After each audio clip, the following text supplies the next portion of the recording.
fibrosa mitral-aórtica que drenaba en el ventrículo izquierdo, ¿no? Que está abierto acá.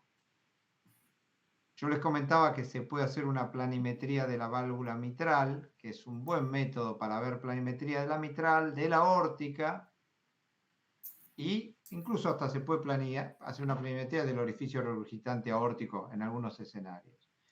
Pero que como cuantificamos el calcio de las coronarias, también podemos cuantificar el calcio de las válvulas. Y que el punto de corte de severidad para mujeres es 1300 para arriba y en hombres es 2000. Y que además se ve muy bien lo que es el tracto de salida y el anillo para planificar TAVI. Este es un anillo romboidal con un diámetro menor de 27 por mayor de 33. Este es muy elíptico, 18 por 26. Este es bastante elíptico, 20 por 27, pero además estos tienen calcio en el anillo, estos no tienen calcio. O sea, como pueden ver, hay anillos romboidales, cuadrangulares, elípticos, con calcio, sin calcio, muy variable todo. Pero lo que decía también, creo que Daniel, ¿no? Es a ver la cantidad. Darío, sí, Darío. Darío. La cantidad y la distribución del calcio ayuda en la planificación de TAVI y tipo de válvula, ¿no? Depende la cantidad y cómo está distribuido. Muchas veces el hemodinamista define. Fíjense esta válvula, que más allá de que está extremadamente calcificada, cómo tiene distribución simétrica. Hay veces que la distribución del calcio es asimétrica, más en una valva que en otra, ¿no?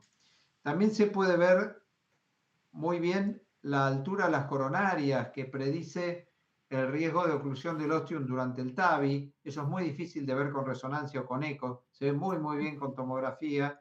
Y se puede hacer lo que llama imágenes de fusión. En el angiógrafo uno puede subir la tomografía y después puede fusionar la imagen angiográfica con la tomografía y hacer navegación híbrida entre la imagen tomográfica previa y la imagen angiográfica en vivo.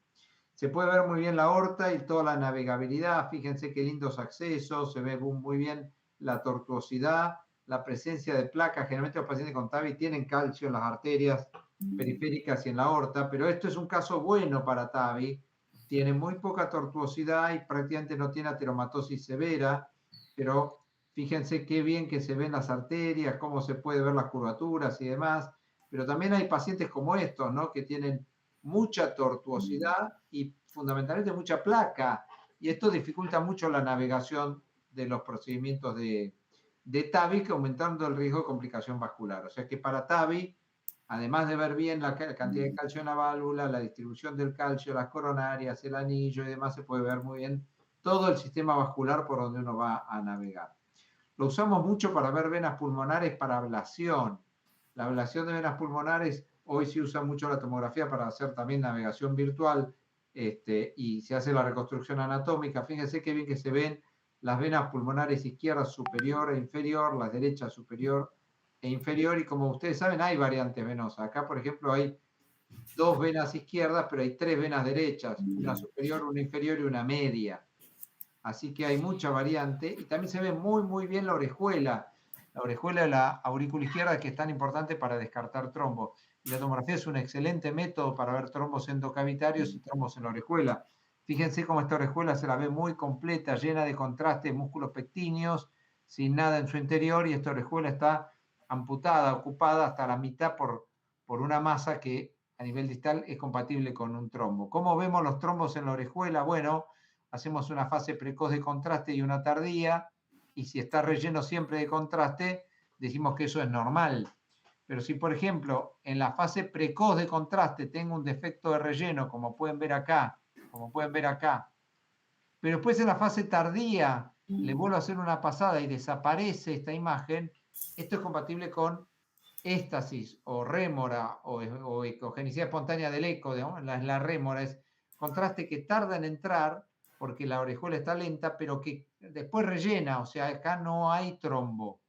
¿Cuánto hay entre esta adquisición y esta? Aproximadamente 20 segundos, es lo que uno tarda entre lo que llama precoz y tardío. Entonces inyectamos el contraste, vemos la orejuela y rápidamente le hacemos una segunda pasada a los 20 segundos y se llenó completa. Entonces decimos, mirá, tarda en entrar, pero no es un trombo. En cambio, cuando no hay contraste precoz y le hacemos la pasada tardía y no hay contraste, bueno, evidentemente hay una masa ocupante, eso es compatible con trombo en la orejuela. Fíjense qué bien que se ve mejor incluso que en el transofágico. A mí para orejuela me gusta mucho la tomografía y es el método que elegimos para ablación de venas pulmonares y para planificar cierre de orejuela percutáneo con los dispositivos que hay ahora, porque permite ver muy bien el orificio, el landing zone, la presencia de trombo, los pectinios, si tiene orejuelas accesorias y demás.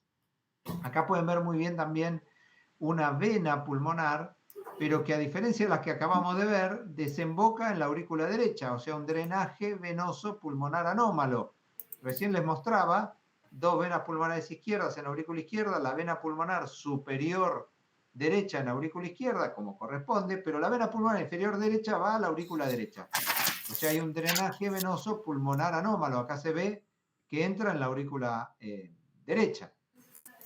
Y acá tienen, por ejemplo, un paciente que había venido con un ecocardiograma con un tumor en la aurícula izquierda, en la zona de la fibrosa mitroórtica, ahí lo pueden ver muy bien, acá implantado, parecía un mixoma. Entonces le hicimos la tomografía preoperatoria porque además nos permitió descartar enfermedad coronaria. Un hombre joven, bajo riesgo de enfermedad coronaria, se lo beta bloqueó, se descartó enfermedad, no hizo falta hacer una coreografía y se operó con esta tomografía y efectivamente fíjense dónde estaba alojado el tumor y esto terminó siendo un fibroblastoma de la fibrosa microaórtica. Es excelente método para ver aorta, aneurismas y como en este caso síndrome aórtico agudo. Fíjense, paciente que entró con dolor torácico, la aorta con el flap de disección y la luz falsa por afuera, la luz verdadera más chica por adentro. O sea que para hematoma intramural, síndrome aórtico agudo, aneurisma de aorta, es un excelente método. Esto es un hematoma intramural, esto es una disección, ahí se ve el flap de disección, y esto es un hematoma intramural. Fíjense cómo se ve la aorta, y rodeando la aorta toda esta zona de semiluna, que en la fase sin contraste tiene realce espontáneo. El realce espontáneo habla de sangrado en la pared. Entonces se ve muy bien el sangrado en la pared y ya en la fase con contraste se ve que eso no tiñe porque tiene evidentemente falta de comunicación. Si fuera una disección, tiñe porque hay comunicación y paso de contraste a la falsa luz. Esto es un hematoma, no hay paso de contraste a la falsa luz. Si yo les comentaba aneurismas, fíjense qué bien que se ven los aneurismas de aorta ascendente, de callado, de descendente, de aorta abdominal. Se ve muy bien, se puede medir muy bien, se puede evaluar muy bien la relación, como por ejemplo acá con la vena innominada. Y acá la cirugía reconstructiva que se hizo, esta se llama una técnica de Cabrol, que se reemplaza el aneurisma por un tubo valvulado que es un vental y las coronarias se reimplantan por una prótesis al vental. Eso se llama cirugía de Cabrol. Pero se puede ver muy bien la anatomía del aneurisma. Y acá también, ¿no?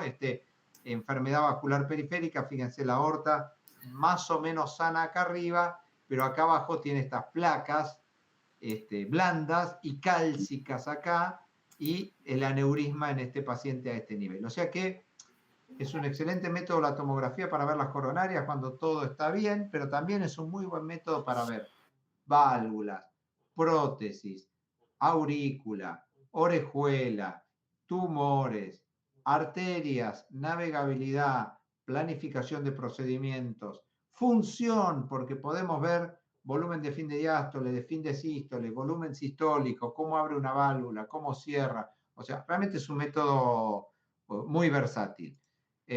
Acá una embolia de pulmón, ustedes saben que la angiotomografía pulmonar es una de las indicaciones para evaluar embolia de pulmón, se ve el ventrículo derecho dilatado y se ve la arteria pulmonar, acá está la válvula, el tronco, y a nivel del tronco cabalgando este trombo en tránsito en la arteria pulmonar, cabalgando en la arteria pulmonar. Así que el resumen de esta clase, para coronarias tiene muy alto valor predictivo negativo, o sea, si no tiene placa es muy probable que no la tenga y es muy poco probable que nos equivoquemos. Donde le falla todavía, y el tiempo nos va a traer soluciones, pero todavía falla un poco, es la severidad de la lesión, cuando tiene enfermedad, especialmente con mucho calcio, con mucha obstrucción, ahí cuesta definir la severidad, pero sí tiene muy valor pronóstico el score de calcio, tanto para arterias como para válvula, y tiene mucha indicación en patología extracoronaria, o sea, patología valvular, arritmias para ablación de fibrilación auricular, trombos, orejuela, tumores, pericardio, no les mostré pericardio, pero es muy útil para ver pericardio, aorta, navegabilidad y demás. Así que bueno, esto era un poco, menos mal que nos dejó este tema seguir. Escucho preguntas. Estamos más o menos en hora ya. Muchas. Mariano, lo único, yo siento con esta clase que cambia un poco el panorama de la que habíamos visto la vez pasada con el tema de la tomografía y las coronarias, ¿no? Porque acá pareciera que me brinda algo más rápido que por ahí una simple ergometría que uno sabe que es inocuo y demás, y podrías descartar por lo menos la severidad de un procedimiento, digamos, invasivo a través de una ergometría, pero el concepto de ser más agresivo o no con el tratamiento médico pareciera que en ese punto cambia un poco la cosa, teniendo en cuenta todo esto que mencionabas la clase pasada y el riesgo también de la radiación.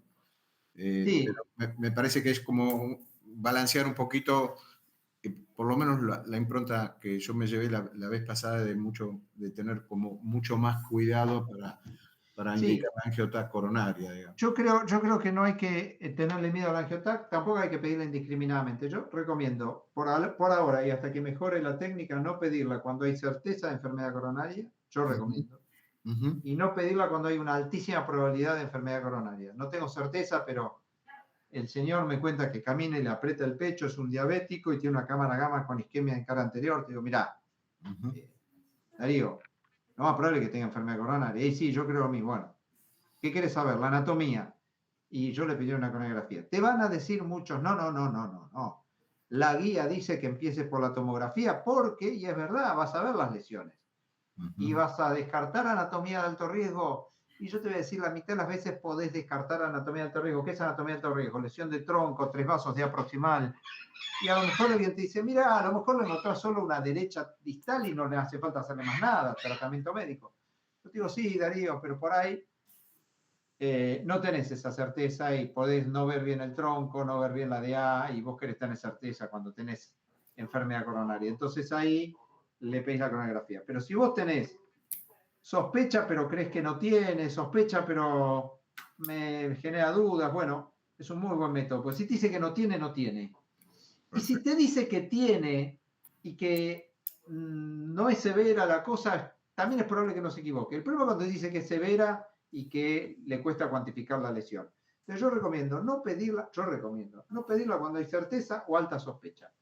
Sí es un muy buen método para cuando hay baja sospecha y cuando querés descartar y cuando decís, yo creo que no tiene nada, pero se sigue doliendo y fue 2 veces a la guardia y no le encuentran nada y le hicimos una ergometría y es normal, pero sigue diciendo que le duele el pecho. Che, la verdad que tengo que salir de esto. Bueno, es un muy buen método la tomografía. Y es un muy buen método para todo lo otro. Lo usamos mucho y con mucha confianza en válvulas, no a todas las válvulas, no le hacemos a toda la estenosis aórtica en la tomografía. Ahora, si vos me decís, toda estenosis aórtica que va a TAVI, hasta que se demuestre lo contrario, tiene una tomografía. No hacemos TAVI sin tomografía. Excepción, paciente con insuficiencia renal muy avanzada, no dialítica, que no le queremos hacer contraste, bueno, por ahí le hacemos un eco 3D, pero no nos gusta mucho el eco 3D para TAVI. Nos gusta la tomografía. Sí. Planificación de implante mitral percutáneo. Tumores cardíacos para localizar mejor las cosas. TEP. Aortopatías, aneurismas de aorta. Prótesis que sospechamos disfuncionantes. Trombosis, panus, deterioro estructural. Endocarditis protésica. Tomografía extremadamente útil. Así que no es un método para escaparle, es un método para hacerlo a conciencia. Yo lo único que digo es el ecocardiograma no es un método que a mí me preocupe si lo piden de más. No irradia, no inyecta, no daña, cuesta plata, alguien lo paga, pero no produce daño.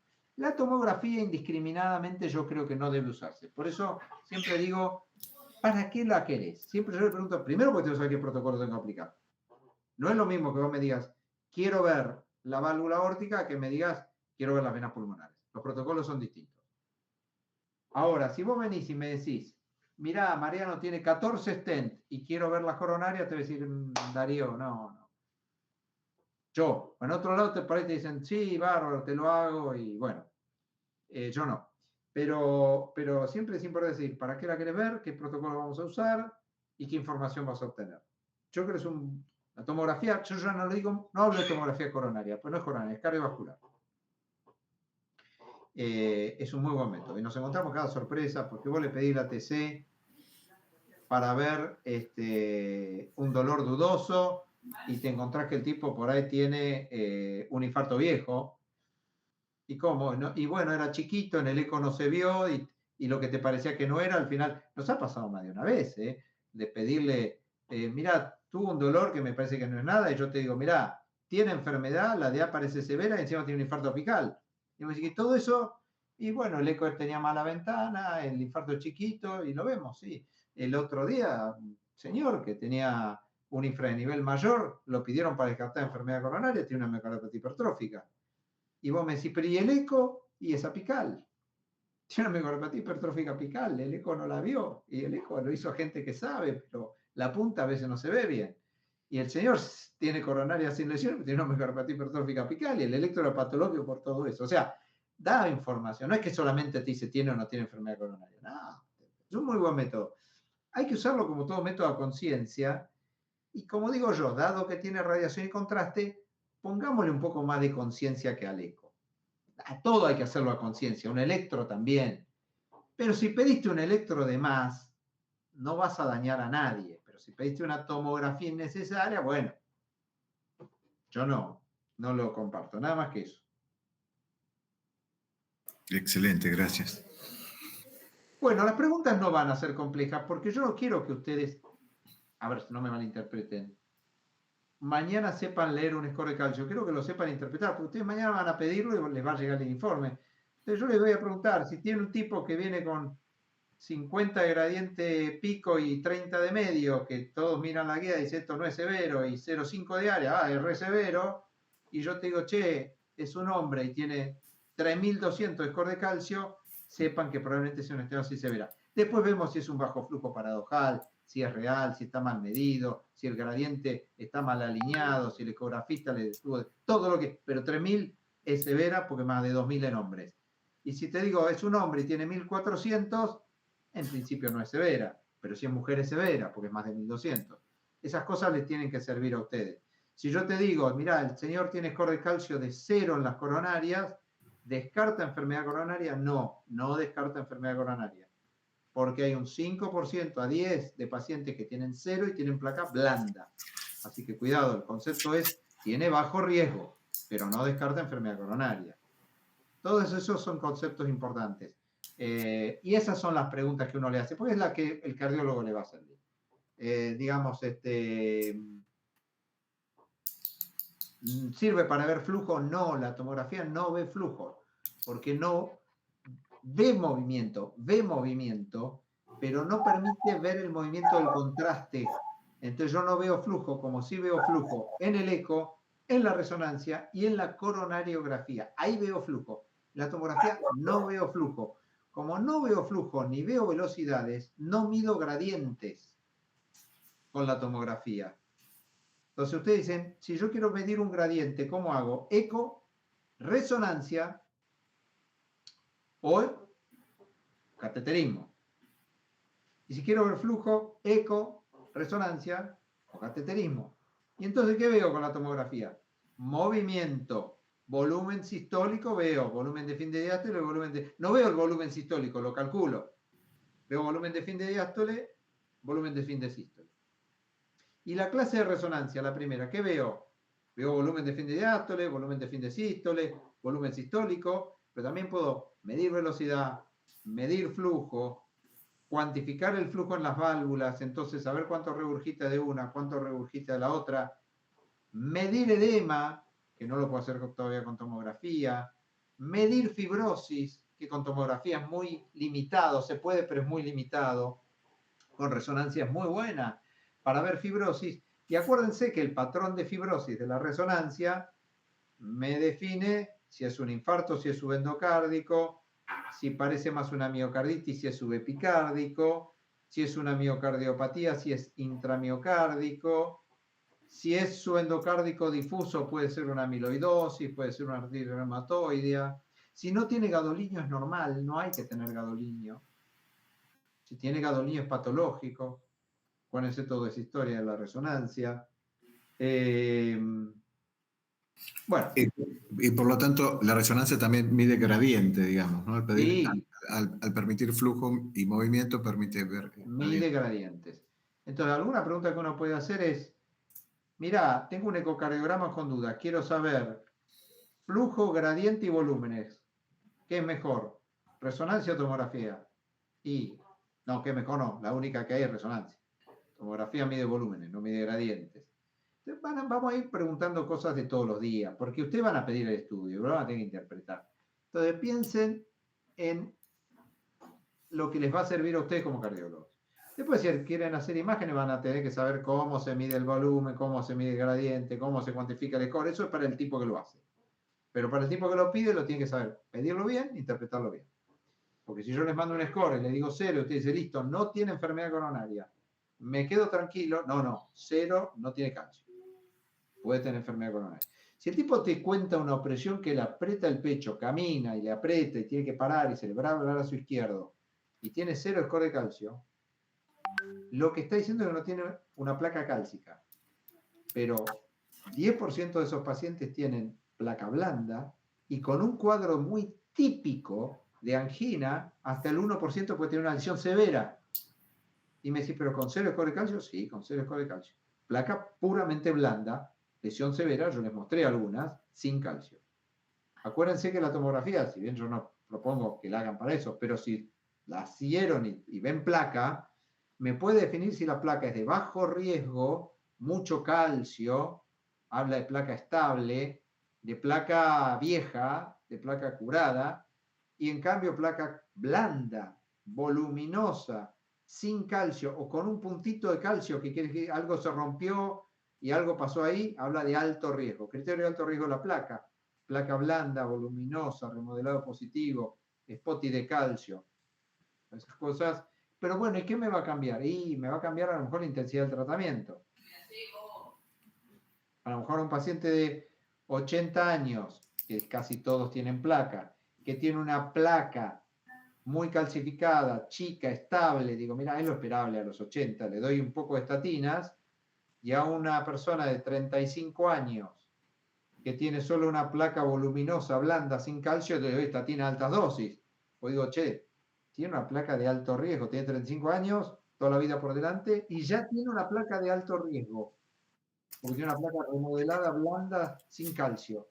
Entonces, paradójicamente, al señor, no porque no lo quiera, pero al señor de 80, que tiene la plaquita que tienen todas las personas de edad, cálcica, chiquita, estable, le doy estatina en baja dosis por ahí para prevenir un evento de baja probabilidad que le ocurra, y al otro le doy estatina de alta intensidad, o evaluaré darle ezetimibe también, y trataré por todos los medios que esa placa se estabilice rápido. ¿Qué les pasa a esos pacientes si todo les va bien? ¿Saben qué les pasa a los pacientes que tienen placas blandas y que uno le da estatinas? Si todo va bien, a los 5 o 10 años tienen la placa total reemplazada por calcio. La posibilidad, claro, que se achique y eso que se achicó después se calcifica, ¿no? Se calcifica y eso es lo mejor que le puede pasar. La estatina aumenta el score de calcio en el tiempo. De hecho, esto ya es una charla de otro tema, ¿no? Uno, una vez que decide dar estatina, no debería volver a pedir el score de calcio. Pues ¿saben lo que le pasa a la mayoría de los pacientes que le damos estatinas? Le aumenta el score de calcio. Porque se enferman más, no, porque estabilizan las placas blandas. Curan, por decir de alguna manera, la placa que no veíamos. Entonces usted lo tiene al señor que dice, ¿qué score de calcio tiene? Yo lo veo porque a veces le piden, lo digo, ¿para qué le piden un score de calcio? Tiene 70 de score de calcio, perfecto, le dan estatina.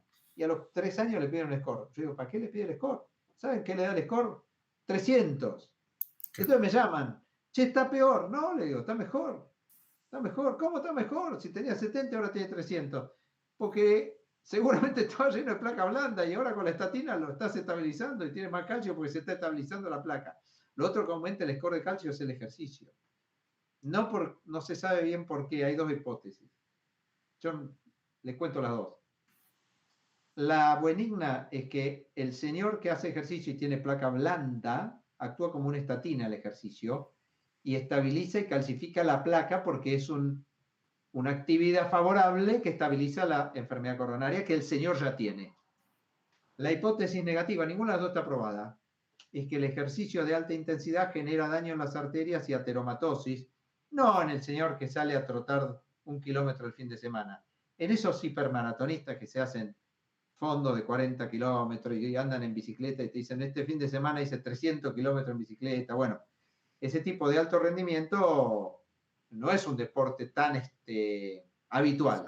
Algunos dicen, mira, esto genera shear estrés y daño vascular y genera ateromatosis. Entonces, ese deportista de alto rendimiento está provocando daño arterial. No se sabe cuál de las dos. Yo tengo la hipótesis de que es la primera. Yo tengo la hipótesis que el ejercicio, salvo el extremo, que el ejercicio es bueno y que actúa como una estatina, estabiliza las placas. Pero bueno, claro, si el tipo es un tipo que me dice yo salgo a correr 25 kilómetros por día y cada 2 meses hago una maratón, bueno, eso no es muy normal y a lo mejor está provocando daño endovascular. Pero como fuere, el ejercicio también aumenta el score de calcio. Bueno, no los quiero aburrir más. No, para nada. Ustedes me conocen, no soy tramposo con el examen. Yo lo que quiero que entiendan el método y las preguntas van a ir dirigidas a lo de todos los días, a lo que un cardiólogo tiene que saber. Yo trabajo todos los días con cardiólogos clínicos y me preguntan estas cosas y se las trato de aclarar. Así que la pregunta va a ir a esto. Interpretar un score, interpretar una tomografía, pero interpretar el resultado. No, interpretar una imagen. No le voy. Porque además, no me parece. Interpretar un resultado. Digamos, un casito clínico con un.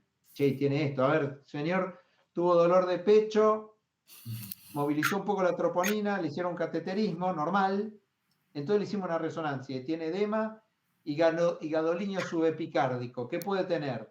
Subepicárdico, miocarditis, amiloidosis, infarto o nada. Y miocarditis más parece. Una miocarditis. ¿Por qué tiene una miocarditis? Movilizó troponina, tiene edema, coronaria normal y es subepicárdico, es una miocarditis. ¿Ah? Eso de todos los días. De todos los días. Pues gente, no los quiero aburrir más antes de que se enojen y digan. Para nada, al contrario. Bueno, muchísimas gracias. Gracias a ustedes por la atención. Estoy en línea para preguntas de acá el jueves, lo que quieran, y después el jueves también. Y si surgen dudas, manden, porque el examen no es para que la gente salga mal, es para que salga bien. Así que el momento para empezar a preguntar es de ahora al jueves todo lo que quieran. Si no contesto, espérenme, yo contesto. En algún momento contesto. Dale. Muchísimas gracias. Gracias, doctor. Chao. Chao, gracias. Chao, chicos.